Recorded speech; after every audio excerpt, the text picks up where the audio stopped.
Hey y'all, welcome to Team Hotel TV 2015 Flag Football Edition. And now we're going to go into Week 6. This is the laid back Week 6. As you can see, we're dressed laid back because we think that this Saturday is going to be a laid back week of scores. Last week was a blowout week of scores. So let's go ahead and get started into the picks. The first game we got is the Raiders and the Panthers. Yeah, I think this is going to be the game of the week for sure. It's Panthers and Raiders each with just one loss. Panthers coming off 3 weeks in a row where they've scored 50 points or more. They're 1 in offense, 7 in defense. Raiders are 3rd in offense, 3rd in defense. I think they match up. I think the Panthers defense is underrated. There you go. And I think they're really underrated because even though it shows that they're 7th in defense in terms of giving up points, they do lead the league in tackles and interceptions and on a record pace right now for breaking that record. They're 2nd in sacks and they have at least 36 points on defense this year. The Panthers are also right now high on offense, but we play teams that aren't so good. So the Raiders are going to be a different story. This is going to be the final test. This is going to be the test of all tests for the Panthers to see are they the real deal or not. I really respect the Raiders. I think they're a good team. They're well coached. But I'm telling you, the Panthers, we're not here to get into the playoffs. We're already in the playoffs. We're here to win it and win it all. I've had MVPs. I've had every statistical categories on my team. Need an Urban Bowl. So that's what we're Urban Bowl bound, and we're going to take a first step towards that with the Raiders this week by beating them 26-22. I got to disagree with Chris here, and I'm going to go the opposite way. I think that the Raiders are going to win this one, especially with the return of Freddie. I mean, Freddie just dominating and putting constant pressure on quarterbacks. I want to see how Randall responds to that pressure and how he's going to perform against that kind of pressure in a good defense like the Raiders. So I think the Raiders are going to pull this one off thanks to Freddie being back in that dominant defense that they have over there. Because I know they're hurting on offense, but Jeff still looked pretty good moving the ball. You guys agree? You guys don't need legal substance? Well, you guys have glasses on. There's no sun in here. Okay. So, yeah, I think the Raiders are going to win this one. Like 30 to, I say 18. 30-18 Raiders win this one. Slow down that Panthers offense this week. Yeah, I mean, the Panthers, I think in their last, I think during their winning streak, they might have scored like 50 points a game. Might be averaging like 53 points a game in their last 3 games or maybe 4 games or whatever it is. You know, Chris said that 14 interceptions is tough. I think that's what really sparks their offense, I think, is their defense. Raiders, I want to commend the Raiders. The Raiders quarterback is out for the year, and without any kind of preparation, Jeff went in and played. They had no practices since he kind of went in, so their team rallied together, and that's a true champion team right there. When you can rally together, they could have quit, fell apart, oh, our season's over, but they went in there and dominated the Eagles. So even without their starting quarterback, they're still a dominant team in this league, and other people that stepped up. I think moving Freddie to the killer position and Jock at the middle linebacker really strengthens their defense because Jock had 10 tackles this last week. So now Jock jumps into one of the best middle linebackers in the league. So this is going to be a true test, you know, to see. I don't know if the Panthers have ever beat anybody with a winning record in their season. Maybe Vikings, if they finish out with a winning record. You know, they could still finish out with a losing record. So we're going to see it's going to be a true test. You know, it's going to be interesting to see. It looked like Jeff, he likes throwing it to Kevin. Kevin's really stepped up. And then I think their corners are underrated for the Raiders. David and Johan don't miss any flags. And then you got to watch out. A lot of people don't know about Black. And he's going to come out and play really well too. So it's going to be an interesting score. I just think the Panthers are just too hot right now.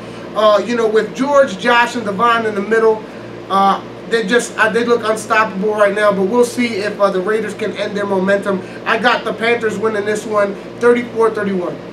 Great job, guys. I like what Leo says about, he thinks that we're not capable of beating the Raiders. We're not capable of beating a team that's a winning team like the Raiders. The one thing that I have to say about our defense is that our defense our starting defense has only given up 13 points this year, and nobody sees that. Nobody sees that. But I got to give Rob and his coaching staff credit. I got to give Rob and his coaching staff credit because you talked about Freddie, right? They went all the way over to Italy to get Freddie out of Team Hotel retirement and bring him back to solidify that defense. So they did a great job. I don't know how they swung him. Right. I don't know how they swung him off the Mediterranean Sea, because he was over there chilling. He said, I was enjoying being over in Italy.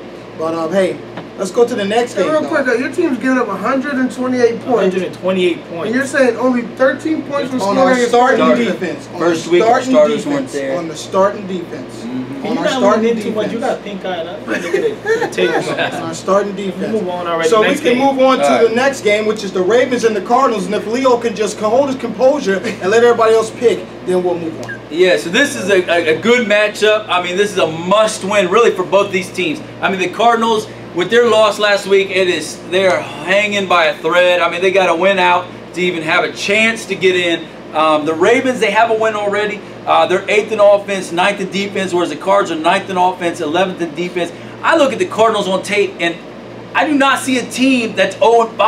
I mean, they have one of the best quarterbacks in the league. I mean, they have a lot of talent. They have, just from top to bottom, they got talent, but I don't know if it's the scheme. I don't know what it is, but they cannot find a way to win. And this week, though, it's do or die. If they lose this one, they can't get in. I mean, if they win this one, they need a miracle win over the Raiders. But I'm telling you, I don't see how the Cardinals can go 0-6. I just see too much talent to go 0-6. And the Ravens, it's a must-win for them. I mean, they can still get in because they have one win already. But every win is going to be valuable at this moment. But I think the Cardinals are going to find a way to squeak out a win against the Ravens, 25-24.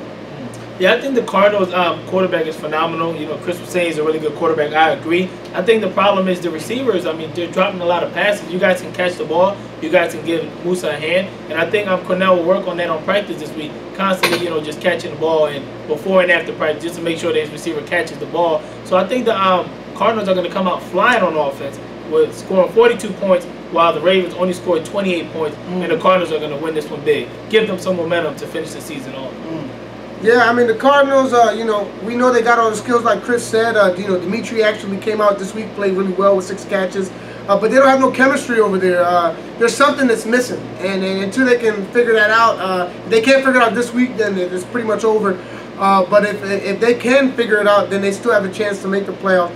The Ravens, on the other hand, they made a change at quarterback and started to make a comeback against the Seahawks this last week. They put Stephen in, and I think Jigga is a more elusive player, and Jeff, I think he's more suitable for that running back position, or just kind of getting quick passes because he's real quick. I think Stephen involves some more of his receivers. I've seen Talib kind of wake up this week, have 4 catches and a touchdown. He's been a little off this season, and Darnell as well. Michelle is now who picks my scores over there for the Ravens, and she has the Ravens winning 25-23, so I'm going with the Ravens on this one. Nice. Every week we've been saying the same thing about the Cardinals. Their receiving core is just not catching the ball. I wonder when Cornell is really going to listen to what the advice that these 3 expert gentlemen have been telling them is stay at the practice, guys, work on your routes, catching the ball, because you got a dynamic quarterback over there. So let's go to that last game for this half of the picks, and that's the 2:30 game, Cowboys and the Vikings. This is Leo's Cowboys. He's got to make a statement this week. I mean, this is interesting. The Cowboys are 11th on defense, which is our offense, and 4th on defense. And this is the lowest output we've ever seen from a Cowboys team that I can remember. The Vikings, interesting, they were getting blown out 45-0 at halftime, but yet they increased in their offensive production to 4th place after going against the second stringers the second half. They're 4th in offense, 6th in defense. It's interesting about Vikings. I mean, it looks like, okay, they've blown out 45-0 at the half. Now, are they really that bad, or are they just what's going on? It's hard for me to know. Are the Panthers that good? Are the Vikings that bad? Or is there a mixture of both? The Vikings, I don't think they're as bad as they seem. I think there's some turmoil there. I think they're a good team, and I think that there's some hope there for them, and especially since they're playing the Cowboys. Cowboys, half the team's not going to show up this week. I think the Vikings are going to have a bounce-back win. I think the Vikings are going to win this thing 24-7.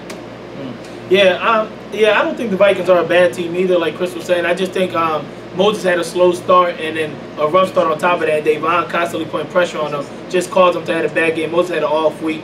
So, I don't think the Vikings are a bad team. And with the Cowboys, we're just struggling on offense. We just seem to, we can't put points on the board. We get in the goal line. We can't score in the goal line. I mean, we need to score more points, and we plan on making the playoffs this year because, like he said, we're on 11th on offense. 4th on defense, meaning that we're playing pretty good defense. We just need to score the ball to take some pressure off our offense. But I think we're going to squeeze this one out, 27-25.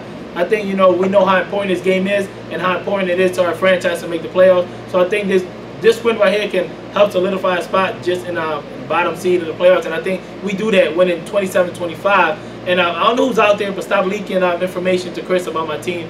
Chris must have an insider that's scowling or chasing me around with these information that I'm not giving to myself. It's called scouting.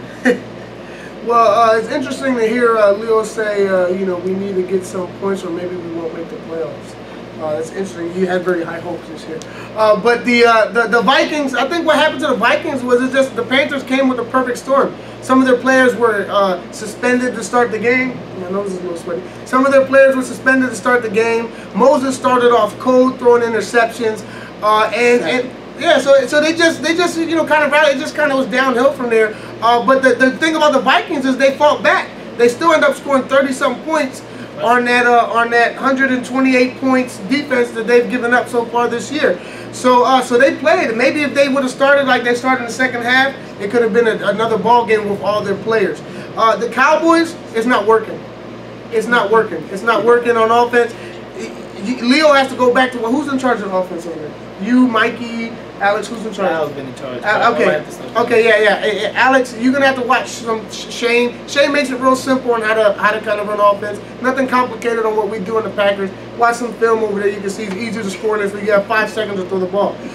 Another thing with the Cowboys over there is that their players are thugs. All right, I have 4 players that have injuries. Dion hitting my little 7-year-old that plays fellow, knocking him out the game at the end of the game. He's out for 2 weeks. Concussion.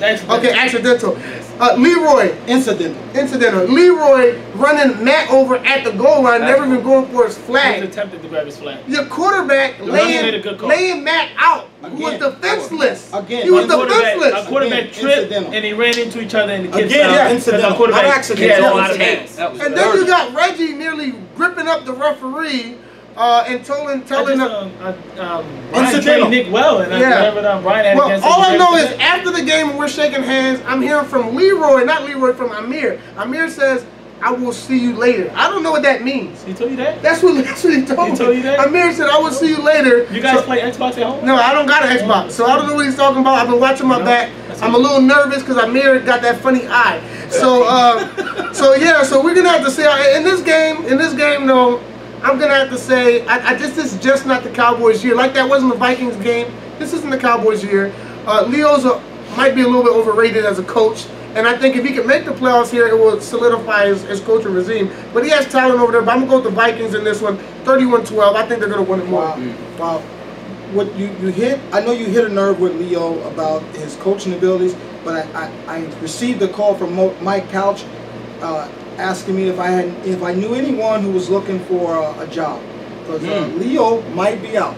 So now that's false leak information. So we don't know Mike Couch plays too much. Like my counterpart here said, I think Leo has really been exposed. He had a lot of talent these past couple of years, and and first of all, the head coach does have to come to practice. If the head coach doesn't come to practice, how can you control a team? So let's end this session of week 6. Let's talk about Darius, 10 catches, 3 touchdowns. There you go. I'm going to answer that. Yeah, the problem with the Cowboys in reality is that I haven't been really to any practice. So the fact that the coach hasn't been to any practice, That's There you It go. makes it difficult for Yes, us it does. to all be on the same page due to my work schedule, that is changing now for the better of this team, and the fact that Pastor Mike had raised my pay to be Okay. at practice and make sure that I get these kids back on track. So I will be I at don't practice know how on them, someone could raise and your mark pay my and words, lose it. we're going to sit there and How does make that the happen? playoffs. Okay? What's wrong with Pastor Mike if he's raising his pay and they're losing? So what are you gonna do if you don't make the playoffs? This is impossible. We're going to make the playoffs. If you don't make the playoffs, can we get someone to take your spot? Take my spot? Absolutely. Mike, You can replace Mike me. might be stepping in those head coach shoes. Mike, not Pastor Mike. And But Mike- Mike, who? Don't talk about my coaches. They're all under contract. Okay. I'm not You all talking right? about Mike. Take the What am I glasses doing? off. Mike